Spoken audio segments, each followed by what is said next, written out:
Hello, viewers. It's nice to have you back again.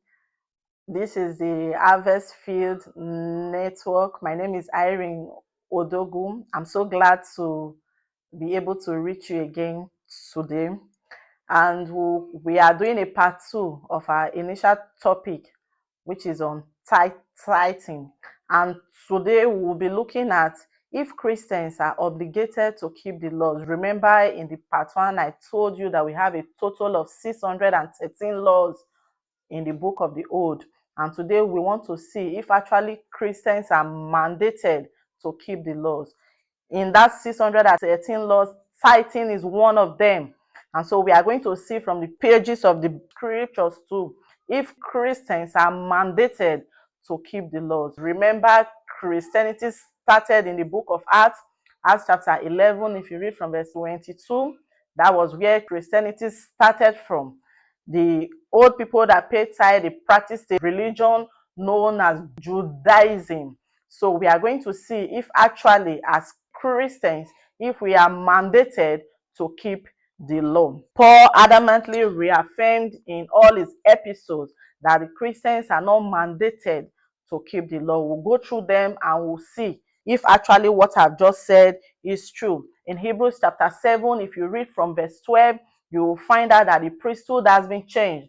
You know, initially I said the priesthood, the Levitical priesthood, was the one that God, selected out to receive tithe. And now in the book of Hebrews chapter 7, if you read from verse 12, we are told that the priesthood has been changed. And so there is also a necessity of the change of the law. If the priesthood has been changed, then there is a necessity of the changing of the law. And why did it change the priesthood? Why is there a change in the law? The Bible didn't leave us in the dark. If you read that Hebrews chapter 7, if you read down from verse 18, you will see that there has to be a change of the law because the law was weak. The law was unprofitable. Even people that the law were given to, they could not keep it. That was what necessitated the changing of the law. And so the law has been changed. The priesthood has been changed. We are now under the priesthood of Christ. We are now, me and you are now a royal priesthood. First Peter chapter 9. We are royal priesthood, a peculiar people. If you are a priest and I am a priest, who do we pay tithes to? Since the priesthood has been changed with Christ reigning as king, we are no longer under the Levitical priesthood. If you are a priest and I'm a priest, there's nobody to pay tithe to. And also, the priesthood has been changed. Christ is now a mediator of a better covenant. That covenant was a covenant of old. There is now a new covenant that we ought to obey. A new what? Covenant. And Christ is the mediator of this new covenant. If you read the book of Hebrews chapter 9, you will see that Christ is the mediator of a new covenant, a better covenant.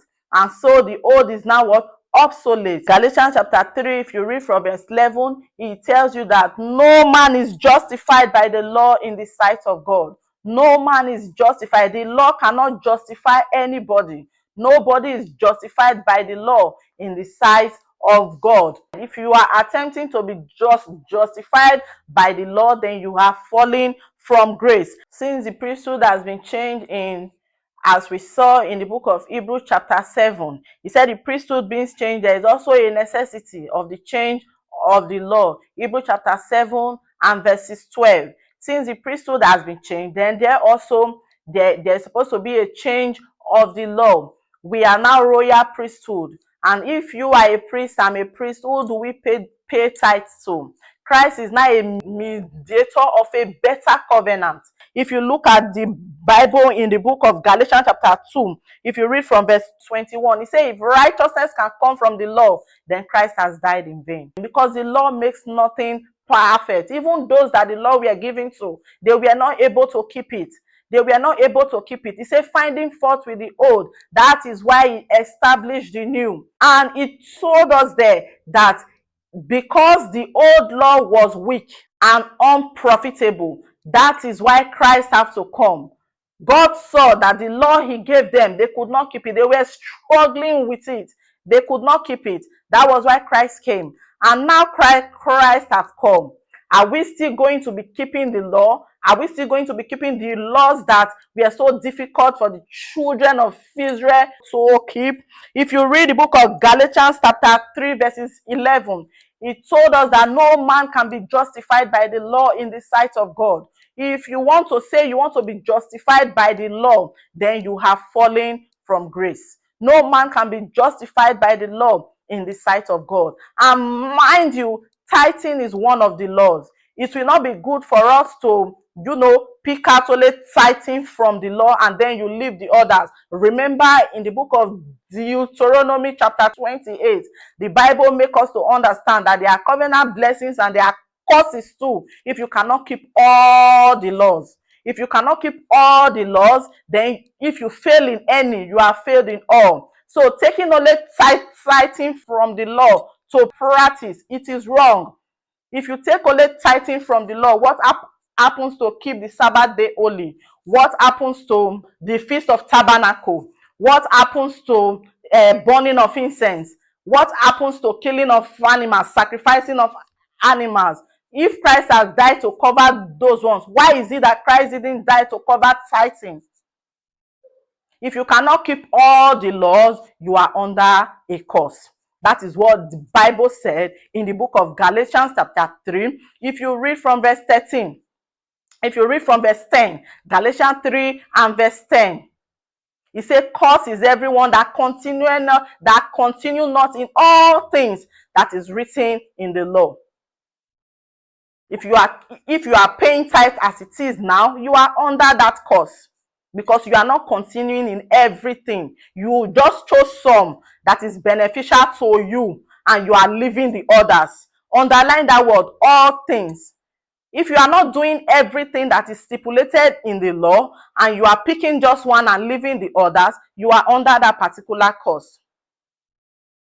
Because nobody can be justified by the law in the sight of God. He said the law was a schoolmaster that will lead us to grace. That when grace has come, we are no longer under a schoolmaster. If people try and understand the transfiguration history, the transfiguration story, you will understand why you are not supposed to be living under the law of Moses. Under that transfiguration, if you look at the book of Matthew chapter 17 from verse 1 to 5, you will see that Moses appeared on the right and you have Elijah on the other side. And before you saw, Elijah was taken away, Moses was taken away, remaining Christ. And there was a voice that came out from the cloud. "This is my beloved son, in whom I am well pleased." He didn't stop there. He said, "Hear him." That is to tell you that the era of Moses has passed. The era of Elijah has passed. The only person you should be listening to now is Christ. And if Christ has not commanded that we pay tithe, if the apostles that were with Christ from the onset didn't take tithe, then of course you will agree with me that we are not supposed to pay tithe. If you look at the history of the New Testament church, there was no history of the apostles collecting tithe. I was in a gathering a fortnight ago, and then a pastor was preaching, and then he said a man in his church was very ignorant, that the man said he's not going to pay tithe anymore because it is the pastors that are eating the tithe. And he now said the man was so ignorant. And that word caught my attention. He didn't give any opportunity to ask questions. But after the whole thing, I went to him when he was about to enter his car. And I asked him, I said, "You said that man was ignorant for saying he is no longer going to pay tithe." Then I asked him, if you think that man is ignorant, what about the apostles that didn't pay tithe and they did not collect tithe from anybody? Neither did they command anybody to pay tithe. Are you not trying to tell me that they are also ignorant? And then he now said, this is not a matter we can talk about while we are standing down. When we sit down, he will call me so that we'll talk about it. I believe he's still standing because he has not called. When he eventually sits down and calls, then we'll have time to talk about it. You see these things. There is no example that the early church paid tithe. These are the people that we are supposed to take example from, not the people that practice Judaism. The people that practice Christianity in the early church, there was no example whatsoever, because Paul was not ignorant of this Bible part. Galatians chapter 3 verses 10, Galatians 3:10. He said, "Cursed is everyone that does not continue in all things." So they were mindful of that part. If they cannot do the others, then they shouldn't choose anyone from it. So if you are a tithe payer, you are under this curse. He said, "Cursed is everyone that does not continue in all things." If you are paying tithes and you are not keeping the Sabbath day holy, you are not burning incense, you are not doing the Feast of Tabernacle, you are not doing every other laws that Moses commanded them at that time to do by the inspiration of God at that time, then of course you are not doing the right thing. And the question now comes up, okay, what is now the use of the Old Testament? Are we not going to tear, like I was listening to a pastor that said, okay, if we say the Old Testament does not have use, we should tear it out of the Bible? No, we will not tear it. It has use. Romans chapter 15 and verse 4. You will see it there. He said the things that were written aforetime were written for our learning, that through patience and comfort of the scriptures we might have hope. That is what the Old Testament is there for us to know. Christianity didn't just vanish and come into being. There was a process. We need to know the old to understand the person of God, to understand how we came to be at this point. Let's use a vivid example. Let's use a vivid example now.